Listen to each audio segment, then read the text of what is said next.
कैसा रहा, अटेम्प्ट कैसे रहे। तो मेरा paper guys welcome to the channel.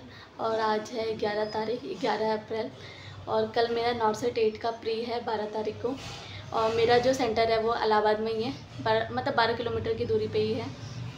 तो सुबह हम 6 बजे निकलेंगे यहाँ से और मतलब सब कुछ देख लिया, लोकेशन वगैरह की कहाँ पर है।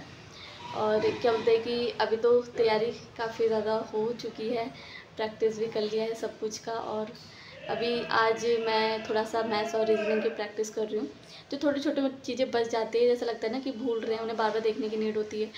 तो मैं उसी चीज़ को रिपीट कर रही थी, जैसे टाइम एंड वर्क के क्वेश्चन कर रही थी और थोड़े से सोच रही थी जीके वगैरह देख लूँ, तो वो देखना है। और सोची कि जाने से पहले एक और बार टेस्ट दे देते हैं ताकि अपनी एक्यूरेसी और अच्छे से मेंटेन कर पाएंगे और कितने अटैम्प्ट कर पा रहे हैं और अच्छे से। तो जाते जाते भी ऐसा लगता है कि कुछ भूल ना जाए, और फिर भूलते तो रहते ही हैं। पेडिग्राम भी पढ़ना है क्योंकि क्या पता उससे भी क्वेश्चन आ जाए।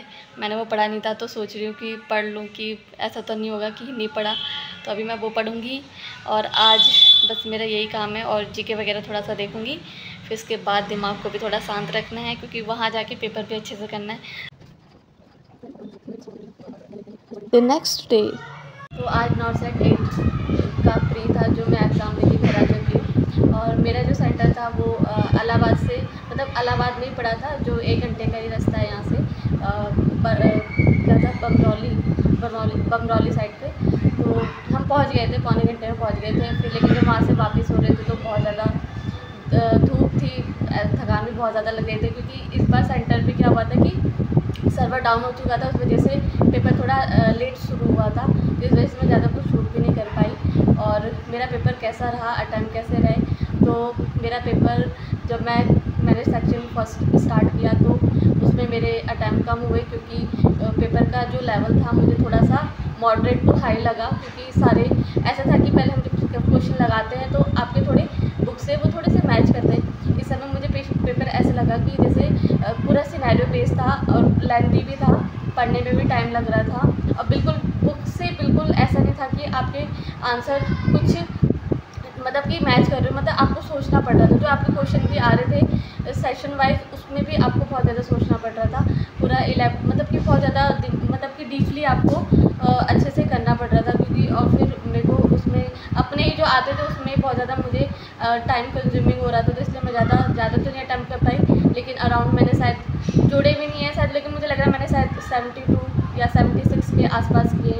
और अब ये है कि कुछ तुक्के में भी लगाए हैं क्योंकि बहुत सारे क्वेश्चन मुझे नहीं आ रहे थे, तो छोड़ने का कोई मतलब नहीं। क्योंकि मैंने ESIC पेपर दे करके देखा वहाँ पे, क्योंकि मैंने वहाँ पे बहुत कम अटैम्प्ट किए थे तो कोई मतलब नहीं रहा उस चीज़ का। अटैम्प्ट तो करने ही है आपको। तो फिर मैंने करे हैं अटैम्प्ट, लेकिन कुछ तुक्के में भी किए। तो अब देखते हैं कितना सही जाएगा उस हिसाब से। अब इसका रिज़ल्ट आंसर की तो आती नहीं है, रिज़ल्ट 2 दिन बाद आ जाएगा तो उससे पता चल जाएगा क्या कट ऑफ है। क्योंकि अभी तो मुझे कुछ अंदाज़ा लग नहीं रहा और स्ट्रेस तो रहता ही है थोड़ा पेपर देने के बाद। क्योंकि पेपर का जब लेवल आपसे थोड़ा सा अप आए, क्योंकि जितने भी अब तक मेरे जो सीनियर वगैरह ने दिए हैं तो कहीं ना कहीं थोड़ा सा ऐसा होता है कि करने लायक पेपर होता है। लेकिन इस बार का पेपर थोड़ा सा मुझे हाई लगा है तो मुझे थोड़ा सा डाउट भी है। तो अब देखते हैं कैसा गया। तो जब इसका रिज़ल्ट आएगा तो तब मैं आपके साथ शेयर करूँगी। तब तक के लिए बाय।